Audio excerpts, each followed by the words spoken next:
ನಮಸ್ಕಾರ ವೀಕ್ಷಕರೆಲ್ಲರಿಗೂ. ಚೆನ್ನಾಗಿದ್ದೀರಾ? ತುಂಬ ಬಿಸಿಲಿದೆ. ಮಕ್ಕಳಿಗೆ ಹೊರಗಡೆ ಬಿಸಿಲಿಗೆ ಜಾಸ್ತಿ ಬಿಡಬೇಡಿ. ನೀವು ಕೂಡ ಬಿಸಿಲಿನಿಂದ ನಿಮ್ಮನ್ನು ನೀವು ರಕ್ಷಣೆ ಮಾಡಿಕೊಳ್ಳಿ.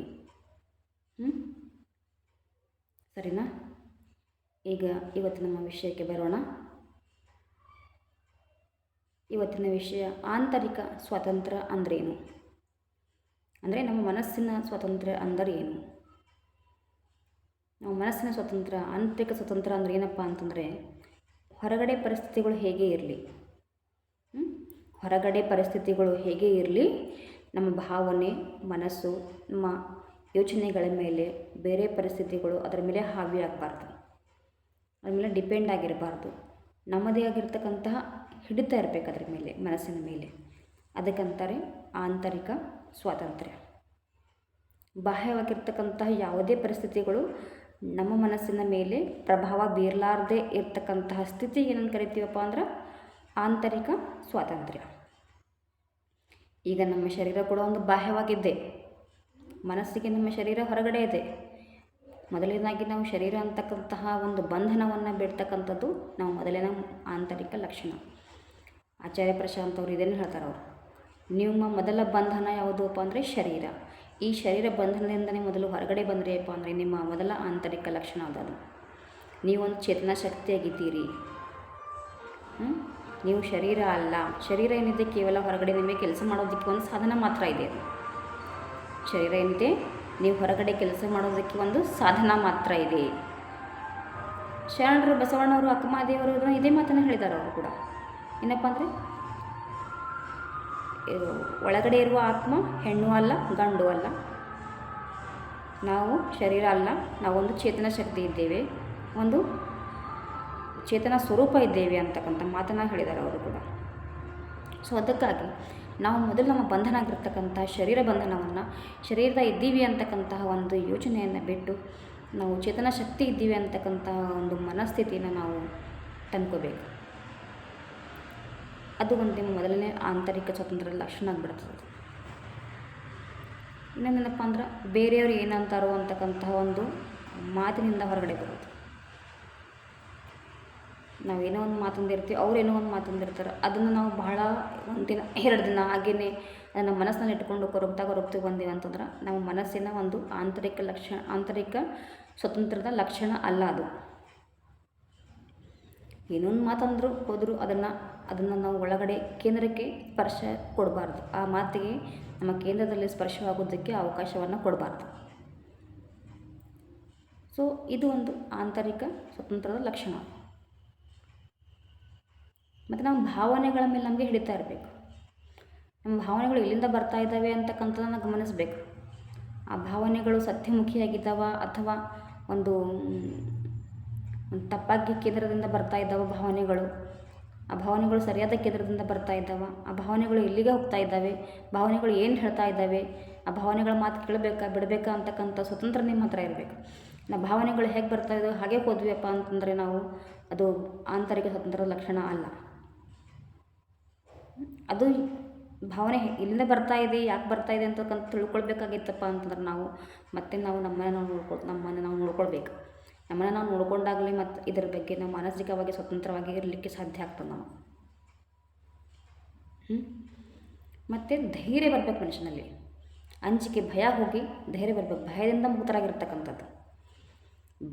ಮುಕ್ತರಾಗಿರ್ತಕ್ಕಂಥದ್ದು ಒಂದು ದೊಡ್ಡ ನಮಗೆ ಆಂತರಿಕ ಸ್ವಾತಂತ್ರ್ಯದ ಲಕ್ಷಣ ಆಗಿಬಿಡ್ತದೆ.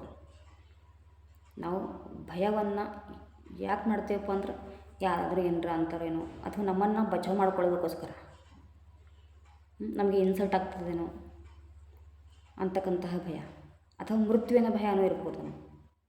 ಹೀಗೆ ಏನೋ ಒಂದೊಂದು ಸಿಚುವೇಷನ್ನಲ್ಲಿ, ಒಂದೊಂದು ಪರಿಸ್ಥಿತಿಯಲ್ಲಿ ಒಂದೊಂದು ಥರ ಭಯ ಆಗಿಬಿಡ್ತಾವೆ. ಆ ಭಯ ಎಲ್ಲಿಂದ ಬರ್ತಾ ಇದೆ ಅಂತಕ್ಕಂಥದ್ದನ್ನು ನೋಡ್ಕೊಳ್ತಾ ಹೋದ್ವಿಯಪ್ಪ ಅಂದ್ರೆ ಆ ಭಯನೂ ಕಡಿಮೆ ಆಗಿಬಿಡ್ತದೆ. ಅವಾಗ ನೀವು ಭಯದಿಂದನೂ ಮುಕ್ತರಾಗಿರ್ತೀರಿ. ಅದು ನಿಮ್ಮ ಆಂತರಿಕ ಸ್ವಾತಂತ್ರ್ಯದ ಲಕ್ಷಣ ಆಗಿಬಿಡ್ತದೆ. ಇದು ನಮ್ಮ ಆಂತರಿಕ ಸ್ವಾತಂತ್ರ್ಯ ಲಕ್ಷಣ. ಈ ವಿದ್ಯಾರ್ಥಿಗಳಿಗೆ ಹೇಳಬೇಕಪ್ಪ ಅಂತಂದ್ರೆ ಬಹಳ ಮುಖ್ಯದದು. ಈ ವಿದ್ಯಾರ್ಥಿಗಳಿಗೆ ಬಹಳ ಉಪಯೋಗ ಆಗ್ತಕ್ಕಂಥದ್ದು. ವಿದ್ಯಾರ್ಥಿಗಳು ಪಾಠ ಕೇಳ್ತಾ ಕೂತಿರ್ತಾರೆ, ಏನೋ ಒಂದು ವಿಷಯ ತಿಳಿಯೋದಿಲ್ಲ, ಎದ್ದು ಕೇಳೋದಕ್ಕೂ ಕೂಡ ಹೆದರ್ಕೋತಾರೆ ಅವರು. ಅಥವಾ ಟೀಚರ್ ಏನಂತಾರೋ ಅಂತಕ್ಕಂಥದ್ದು, ಸರ್ ಏನಂತಾರೋ ಅಂತಕ್ಕಂಥದ್ದು, ಅಥವಾ ತನ್ನ ಜೊತೆಯಲ್ಲಿರ್ತಕ್ಕಂತಹ ವಿದ್ಯಾರ್ಥಿಗಳೇ ಏನು ತಿಳ್ಕೊತಾರೋ ಅಥವಾ ನನ್ನನ್ನು ಅಪಹಾಸ್ಯ ಮಾಡ್ತಾರೋ, ನಾನೇನು ತಪ್ಪಾಗಿ ಕಳ್ಬಿಡ್ತೀನೋ ಅಂತಕ್ಕಂತಹ ಮನೋಭಾವನೆ ಮಕ್ಕಳು ಬೆಳೆಸ್ಕೊಂಡ್ಬಿಡ್ತಾರೆ. ಅಂತಹ ಮನೋಭಾವನೆಯಿಂದ ಹೊರಗಡೆ ಬರಬೇಕು. ನಾವು ಭಯದಿಂದ ಮುಕ್ತರಾಗಬೇಕು. ಅದು ಎಲ್ಲಿ ಬರಬೇಕಪ್ಪ ಅಂದರೆ ನಮ್ಮ ಮನಸ್ಸಿನ ಒಳಗಡೆ ಬರಬೇಕಾಗ್ತದೆ. ಆ ಮನಸ್ಸಿನ ಒಳಗಡೆ ಬರಬೇಕಂತಂದರೆ ಆಂತರಿಕ ಸ್ವಾತಂತ್ರ್ಯ ಬೇಕು. ಆ ಸ್ವತಂತ್ರ ಎಲ್ಲಿ ಸಿಗ್ತದಪ್ಪ? ನಮ್ಮದು ಆಧ್ಯಾತ್ಮಿಕತೆಯಲ್ಲೇ ಸಿಗ್ತದೆ ನಮ್ಮದು. ಆ ಆಧ್ಯಾತ್ಮಿಕ ಶಿಕ್ಷಣವನ್ನು ಶಾಲೆಗಳಲ್ಲೂ ಕೂಡ ಇಟ್ಟಿದ್ರೆ ಮಕ್ಕಳು ಇನ್ನಷ್ಟು ಪ್ರಗತಿ ಮಾಡಿ ನಮ್ಮ ದೇಶವನ್ನು ಬಹಳಷ್ಟು ಎತ್ತರ, ಅವರು ಬಹಳಷ್ಟು ಎತ್ತರಕ್ಕೆ ಹೋಗ್ಬೋದು, ನಮ್ಮ ದೇಶವನ್ನು ಬಹಳಷ್ಟು ಎತ್ತರಕ್ಕೆ ತೊಗೊಂಡು ಹೋಗ್ಬೋದು ನಾವು.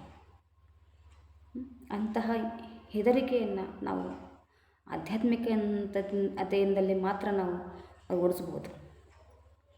ಫಾರ್ ಎಕ್ಸಾಂಪಲ್ ನಾನು ಹೇಳ್ತೀನಿ, ಊರಲ್ಲಿ ಏನೋ ಒಂದು ಕುಡಿಯುವ ನೀರಿನ ಸೌಕರ್ಯ ಇರೋದಿಲ್ಲ, ಅಥವಾ ಶೌಚಾಲಯ ಸೌಕರ್ಯ ಇರೋದಿಲ್ಲ, ಅಥವಾ ಮತ್ತೊಂದು ಏನೋ ಸಮಸ್ಯೆ ಇರುತ್ತೆ. ಅದನ್ನು ಗ್ರಾಮ ಪಂಚಾಯತಿಗೆ ಹೋಗಿ ಅದನ್ನು ಒಂದು ಅಪ್ಲಿಕೇಶನ್ ಕೊಟ್ಟು ಅಥವಾ ಲೆಟ್ರ್ ಕೊಟ್ಟು ಬರೋದಿರ್ತದೆ. ಆ ಲೆಟ್ರ್ ಕೊಟ್ಟು ಅಪ್ಲಿಕೇಶನ್ ಕೊಡೋದಕ್ಕೆಲ್ಲ ಎರಡು ಮಾತಾಡೋದಕ್ಕೂ ಕೂಡ ಜನರು ಹೆದರ್ಕೋತಾರೆ. ಯಾರೇನಂತಾರ ಅಂತಕ್ಕಂತಹ ಮಾತೇ ಭಾಳ ಇರ್ತದೆ. ಈಗ ಹೋಗೋರಿಗೆ ಕೂಡ ಯಾರೋ ಏನೋ ಅಂತಾರಂತಕ್ಕಂಥ ಇವ್ರಿಗೂ ಹೋಗೋದಿಲ್ಲ. ಎಲ್ರಿಗೂ ಇದು ಏನಾಗ್ತದಪ್ಪ ಅಂತಾರೆ, ಇದು ಒಂದು ಸರ್ಕಲ್ ಏನು ತೋರಿಸ್ತದಪ್ಪ ಅಂತಂದ್ರೆ ನಮ್ಗೆ ಒಳಗಡೆ ನಮ್ಮಲ್ಲಿ ಧೈರ್ಯ ಇಲ್ಲ ಅಂತಕ್ಕಂಥದ್ದನ್ನು ತೋರಿಸ್ತದೆ. ಅಂದ್ರೆ ನಮ್ಮ ಮನಸ್ಸಿನಲ್ಲಿ ನಮಗೆ ಸ್ವತಂತ್ರ ಇಲ್ಲ ಅಂತಕ್ಕಂಥದ್ದನ್ನು ತೋರಿಸ್ತದೆ. ಈ ಸ್ವತಂತ್ರವನ್ನು ನಮಗೆ ಬರಬೇಕಾಗಿತ್ತು. ಈ ಭಯದಿಂದ ನಾವು ಮುಕ್ತರಾಗಬೇಕಪ್ಪ ಅಂತಂತಂದ್ರೆ ನಾವು ಆಧ್ಯಾತ್ಮಿಕತೆ ಮೊರೆ ಹೋಗ್ಬೇಕು. ನಮಗೆ ಧೈರ್ಯವನ್ನು ಭಾಳ ಚೆನ್ನಾಗಿ ಕಳಿಸ್ಕೊಡ್ತಾರೆ ಅಂತಂದ್ರೆ ಆಚಾರ್ಯ ಪ್ರಶಾಂತ್ ಅವರೇ. ಅವರ ಒಂದು ವಿಡಿಯೋಗಳನ್ನು ನೋಡ್ತಾ ಹೋದರೆ ನಿಮ್ಮಲ್ಲಿ ಒಳಗಡೆ ಧೈರ್ಯ ಹೆಂಗೆ ನ್ಯಾಚುರಲಾಗಿ ಬಂದುಬಿಡ್ತದೆ. ನ್ಯಾಚುರಲ್ ಸ್ವಾಭಾವಿಕವಾಗಿ ತಾನಾಗೆ ತಂದುಬಿಡ್ತದೆ. ಎಷ್ಟೋ ಜನ ಅಲ್ಲಿ ಹೇಳ್ಕೊಂಡ್ಬಿಟ್ಟಿದ್ದಾರೆ ಅವರು. ನಾವು ಆಚಾರ್ಯಜಿಗಿಂತ ಕೇಳೋದಕ್ಕಿಂತ ಮುಂಚೆ ನಾವು ಹಾಗಿದ್ವಿ ಹೀಗಿದ್ವಿ, ನಮ್ಮಲ್ಲಿ ಭಯ ಅಂತಕ್ಕಂಥದ್ದು ಬಹಳ ಇತ್ತು. ಅವ್ರನ್ನ ಕೇಳೋದಕ್ಕೆ ಶುರು ಮಾಡಿದಾಗಿನಿಂದಲೇ ನಮಗೆ ಬಹಳ ಧೈರ್ಯ ಬಂದಿದೆ. ಈಗ ಮೈಕ್ ಹಿಡ್ಕೊಂಡು ಮಾತಾಡ್ತಾ ಇದ್ದೀವಿ ನಾವು. ಈಗ ಹೊರಗಡೆ ಒಬ್ಬರು ಎಲ್ಲಿಗೆ ಅಂದರೆ ಅಲ್ಲಿಗೆ ಹೋಗ್ತೀವಿ, ಇಲ್ಲಿಗೆ ಹೋಗಬೇಕು ಅದಕ್ಕೂ ನಮಗೆ ಧೈರ್ಯ ಇದೆ. ಯಾರೇ ನಮಗೆ ಏನೇ ಅಂದರೂ ಕೂಡ ನಾವು ಅವರಿಗೆ ಉತ್ತರ ಕೊಡ್ತಕ್ಕಂತಹ ಧೈರ್ಯ ಬಂದಿದೆ ಅಂತಕ್ಕಂತಹ ಮಾತನ್ನು ಹೇಳ್ಕೊಳ್ತಾರೆ, ಶೇರ್ ಮಾಡ್ಕೊಳ್ತಾರೆ. ನಾನು ಇವತ್ತು ಹಾಗೇನೆ ಅದು ಒಂದು ಕೇಳಿದ್ದೀನಿ. ಅವ್ರದ್ದೆಲ್ಲ ಅವರ ಒಂದು ಶಿಕ್ಷಣವನ್ನು, ಅವರ ಒಂದು ಬೋಧನೆಯನ್ನು ನನ್ನ ಮನಸ್ಸಿನಲ್ಲಿ ಕೂತ್ಕೊಂಡು ಎಲ್ರಿಗೂ ಇದು ಗೊತ್ತಾಗಬೇಕು ಅನ್ನೋ, ಎಲ್ಲರಿಗೂ ಇದು ಅರ್ಥ ಆಗಬೇಕು, ಎಲ್ಲರೂ ಕೂಡ ಇಂತಹ ಒಂದು ಆಂತರಿಕ ಸ್ವಾತಂತ್ರ್ಯವನ್ನು ಅನುಭವಿಸಬೇಕು ಅಂತಕ್ಕಂತಹ ಒಂದು ದೃಷ್ಟಿಯಿಂದನೇ ನಾನು ಈ ಯೂಟ್ಯೂಬ್ನಲ್ಲಿ ಈ ಒಂದು ಹೇಳ್ತಕ್ಕಂತಹ ಪ್ರಯತ್ನವನ್ನು ಮಾಡ್ತಾಯಿದ್ದೀನಿ ನಾನು. ಅದಕ್ಕೋಸ್ಕರ ಇಲ್ಲಿ ಯಾರ್ಯಾರು ಕೇಳ್ತಾ ಇದ್ದಾರೆ, ನಾನು ಯಾವತ್ತೂ ನನ್ನ ಚಾನಲ್ನ ಸಬ್ಸ್ಕ್ರೈಬ್ ಮಾಡಿ, ಲೈಕ್ ಮಾಡಿ, ಕಾಮೆಂಟ್ ಮಾಡಿ ಅಂತ ನಾನು ಕೇಳ್ತಾ ಇಲ್ಲ. ನಾನು ಏನು ಕೇಳ್ತಾ ಇದ್ದೀನಪ್ಪ ಅಂದರೆ ಆಚಾರ್ಯ ಪ್ರಶಾಂತ್ ಅವ್ರನ್ನ ಫಾಲೋ ಮಾಡಿ, ನೀವು ಕೂಡ ಜೀವನದಲ್ಲಿ ಮುಂದೆ ಬನ್ನಿ, ನೀವು ಕೂಡ ಆಂತರಿಕ ಸ್ವಾತಂತ್ರ್ಯದ ಒಂದು ಸುಖವನ್ನು ಅನುಭವಿಸ್ರಿ, ತೃಪ್ತಿಯನ್ನು ಅನುಭವಿಸ್ರಿ ಅಂತ ಕೇಳ್ಕೊತೀನಿ ನಾನು. ಅದರಿಂದ ಎಲ್ಲರಿಗೂ ಕೂಡ ತುಂಬ ಒಂದು ಭ್ರಮೆಗಳು ಹೊರಟು ಹೋಗ್ತಾವ. ಸೋಮಾರಿತನ ಕೂಡ ನಮ್ಮದೊಂದು ಬಂಧನನೇ ಅದು. ಅಂಥದ್ದು ಸೋಮಾರಿತನ ಕೂಡ ನಮ್ಮಿಂದ ಹೊರಟು ಹೋಗ್ಬಿಡ್ತದೆ. ಬಹಳಷ್ಟು ಬದಲಾವಣೆ ಆಗ್ತಾವೆ. ಆ ಬದಲಾವಣೆಯಲ್ಲಿ ಬಹಳಷ್ಟು ಖುಷಿ ಇದೆ. ಅದೇ ನಿಜವಾದ ಆಂತರಿಕ ಸ್ವಾತಂತ್ರ್ಯ. ಮನಸ್ಸಿನ ಹೊರಗಡೆ ನೀವು ಎಷ್ಟೋ ಸಂತೋಷವಾಗಿರ್ತೀರಿ, ಎಲ್ಲ ಕೂಡ ಅನುಕೂಲತೆಗಳಿರ್ತಾವೆ, ಬಹಳಷ್ಟು ಹೈಫೈ ಮನೆ ಇರುತ್ತೆ, ಕಾರ್ ಇರ್ತದೆ, ಎಲ್ಲ ಇರ್ತದೆ. ಆದರೂ ನಿಮಗೆ ಒಳಗಡೆ ನೆಮ್ಮದಿನೇ ಇರೋದಿಲ್ಲ. ಏನೋ ಒಂದು ಕೊರಗಿಟ್ಕೊಂಡು ಕೂಡ್ತಿರ್ತೀರ. ಏನೋ ಸೊಸೆ ಒಂದು ಮಾತಂದಳು, ಅತ್ತೆ ಒಂದು ಮಾತಂದಳು, ನನ್ನ ಮಗ ಒಂದು ಮಾತಂದ, ನನ್ನ ಗಂಡ ಒಂದು ಮಾತಂದ, ಹೆಂಡತಿ ಒಂದು ಮಾತಂದಳು ಅಂತ ಅಂದ್ಕೊಂಡು ನಮ್ಮ ಜೀವನವನ್ನೇ ನಾಶ ಮಾಡ್ಕೊಂಡ್ಬಿಡ್ತೀವಿ. ನಮ್ಮ ಜೀವನವನ್ನು ಇರೋದೇ ನಮ್ಮದು ಸ್ವಲ್ಪ ಜೀವನ. ಆ ಜೀವನವನ್ನು ನಾವು ಕೂಡ ಹೀಗೆ ಹಾಳು ಮಾಡಿಕೊಂಡ್ರೆ, ದುಃಖದಲ್ಲೇ ಕಳ್ಕೊಂಡ್ಬಿಟ್ರೆ ನಾವು ಸಂತೋಷವಾಗಿರೋದು ಯಾವಾಗ? ಬರೀ ಸಾವನ್ನೇ ನೆನೀತಾ ಅವರು ಹಾಗಂದ್ರು ಇವ್ರು ಹಾಗಂದ್ರು ಅಂತ ಮನಸ್ಸನ್ನು ಕೆಡಿಸ್ಕೊಳ್ಳಾರ್ದೇನೆ ಈ ಒಂದು ಆಧ್ಯಾತ್ಮಿಕತೆಯಲ್ಲಿ ಬಂದ್ವಿಯಪ್ಪ ಅಂತಂದರೆ ನಾವು ಬಹಳ ಸಂತೋಷದಿಂದ, ನೆಮ್ಮದಿಯಿಂದ, ಆನಂದದಿಂದ ಮತ್ತು ಭರ್ಪೂರ ಕೆಲಸ ಮಾಡ್ಕೊಳ್ತಾ ಇರ್ಬೋದು ನಾವು. ಮತ್ತು ಇನ್ನೊಂದು, ನಾವು ಸರಿಯಾದ ಕೆಲಸವನ್ನು ಮಾಡೋದಕ್ಕೆ ಕೂಡ ಹೆದರ್ಕೋತೀವಿ ಒಂದೊಂದ್ಸಲ. ಅದು ಕೆಲಸ ಸರಿಯಾಗೇ ಇರ್ತದೆ, ಆದರೂ ಅವ್ರೇನಂತಾರೋ ಅಂತಕ್ಕಂತಹ ಒಂದು ಕಲ್ಪನೆಯೇ ಮೊದಲು ನಮಗೆ. ಕಲ್ಪನೆಯಲ್ಲೇ ನಾವು ಏನು ಮಾಡ್ತೀವಿ, ಅದು ಕೆಲಸವನ್ನು ಮಾಡೋದಿಲ್ಲ. ಆಚಾರ್ಯಜಿಯವರನ್ನು ಮಾತಾಡ್ತಾರೇನಪ್ಪ ಅಂದ್ರೆ, ಜೋ ಕಾಮ್ ಸಹಿ ಹೇ ಚುಪ್ ಚಾಪ್ ಕರೋ, ಕಾಮ್ ಸಹಿ ಹೈ ತೋ ಚುಪ್ ಚಾಪ್ ಕರೋ ಅಂತ ಹೇಳ್ತಾರೆ. ಇದು ಭಾಳ ಮಾತು ನನಗೆ ಚಂದ ಅನ್ನಿಸ್ತದೆ ನನಗಿದು. ಚುಪ್ ಚಾಪ್ ಮಾತಾಡಿದ್ರೆ ಸುಮ್ಮನೆ ಮಾಡ್ರಿ ಅಂತ ಹೇಳ್ತಾರೆ ಅವರು.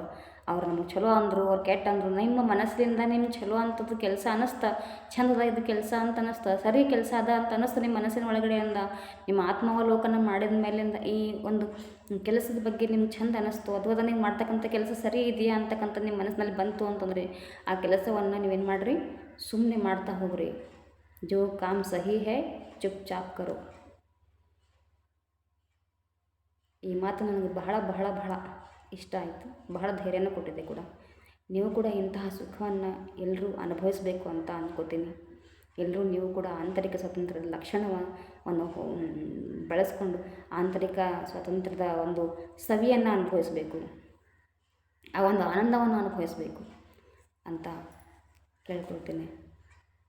ಎಲ್ಲರೂ ಆಚಾರ್ಯ ಪ್ರಶಾಂತ್ ಅವರ ಆ್ಯಪ್ನ ಡೌನ್ಲೋಡ್ ಮಾಡಿಕೊಡ್ರಿ. ಮತ್ತೊಮ್ಮೆ ಹೇಳ್ತಾ ಇದ್ದೀನಿ, ಅವರ ಒಂದು ಗೀತಾ ಸಮಾಗಮಕ್ಕೆ ಭಾಗಿಯಾಗ್ರಿ, ಆ ಆನಂದವನ್ನು ಸವಿಯಿರಿ. ಧನ್ಯವಾದಗಳು.